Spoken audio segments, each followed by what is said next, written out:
प्रश्न दिया है जो कक्षा 10 का 2026 में पूछा गया है। तो प्रश्न में क्या दिया है कि द्विघात बहुपद x square minus 2x plus 5 के शून्यकों का योगफल, यह दिया है आपका शून्यकों का योगफल। हम इसका देखेंगे गुणनफल भी कैसे निकाला जाता है। तो इस वीडियो में एकदम बेसिक से बताएंगे कैसे निकाला जाता है। अगर हम यहाँ देखें, इसी टाइप के प्रश्न हर साल पूछे जाते हैं, तो आपको लगाना अनिवार्य है। अगर गुणनफल पूछे तो हम क्या करेंगे उसको भी बताएंगे। अगर देखें तो यहाँ होता है द्विघात, अगर हम लिखें द्विघात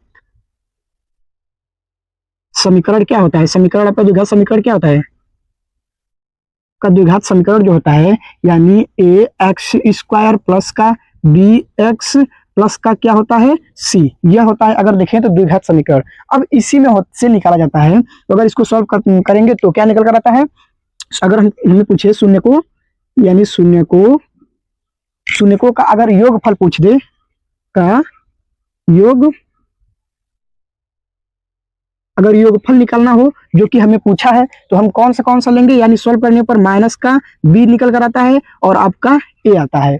तो इससे हम रखकर मान निकालते हैं। अगर शून्यकों का गुणनफल पूछ दे तो हम क्या करेंगे, शून्यकों का गुणा अगर फल पूछे तो हम क्या करेंगे, अगर गुणनफल पूछे तो हमें क्या करना है, इसमें से अगर देखें तो c और डिवाइड बाई क्या a, c के मान को डिवाइड करेंगे हम a से। इसमें माइनस लगा होता है, इसमें प्लस, आप यही बात ध्यान देना है।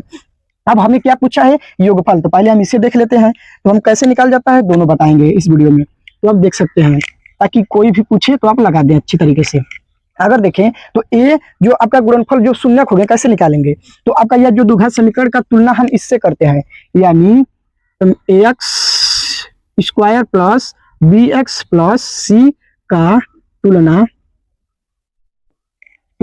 X square minus 2x plus 5 से करने पर अगर हम देखें तो इसका तुलना करें तो इसमें अगर हम देखते हैं तो a एक्स स्क्वायर के गुणांक में a है, तो हम a का मान क्या लिखेंगे, एक्स स्क्वायर के गुणांक में जो होगा यानी कुछ नहीं है तो 1 लिख सकते हैं कामा।